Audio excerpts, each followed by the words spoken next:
దాదాపుగా 2 వారాల సుదీర్ఘమైన విదేశీయానం ముగించి ముఖ్యమంత్రి జగన్ ఏపీకి వచ్చేశారు.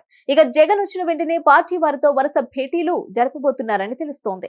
అనంతరం పార్టీ ముఖ్యులతో ఏపీలో తాజా రాజకీయ పరిణామాలు, పోస్టల్ బ్యాలెట్ వివాదంతో పాటు కౌంటింగ్ విషయంలో తీసుకోవాల్సిన జాగ్రత్తలన్నీ కూడా నేతలతో మీటింగ్ సందర్భంగా చర్చిస్తారని అంటున్నారు.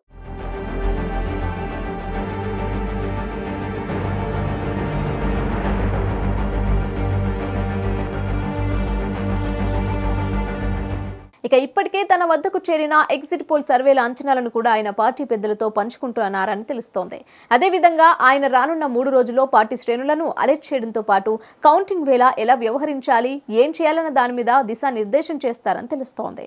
ఇక చంద్రబాబు విషయానికి వస్తే ఆయన కూడా అమెరికా పర్యటనకు వెళ్లి తిరిగి ఏపీకి వచ్చేశారు. ఇకపోతే జూన్ 1వ తేదీన కౌంటింగ్ విషయంలో శిక్షణ తరగతులను కూడా టీడీపీ నిర్వహిస్తోంది.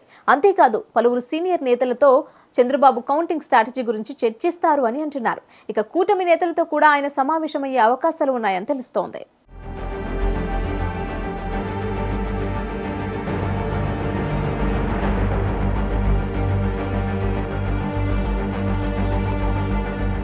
ముఖ్యంగా ఏపీలో సంచలనం సృష్టిస్తున్న పోస్టల్ బ్యాలెట్ విషయంలో కూడా చంద్రబాబు నేతలతో సమాలోచనలు చేస్తారని తెలుస్తోంది. ఇక ఖచ్చితంగా గెలుస్తామని టీడీపీ కూటమి భావిస్తోంది.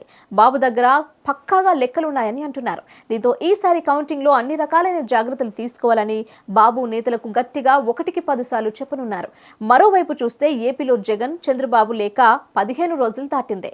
ఇప్పుడు ఇద్దరు నేతలు ఏపీకి చేరుకున్నారు. ఇద్దరు సీరియస్ గా తమ పార్టీ నేతలతో మీటింగ్స్ పెట్టుకుంటున్నారు. దాంతో కౌంటింగ్ కి ముందు మరోసారి రాజకీయ వేడి ఏపీలో రగులుకోనుందని అంటున్నారు.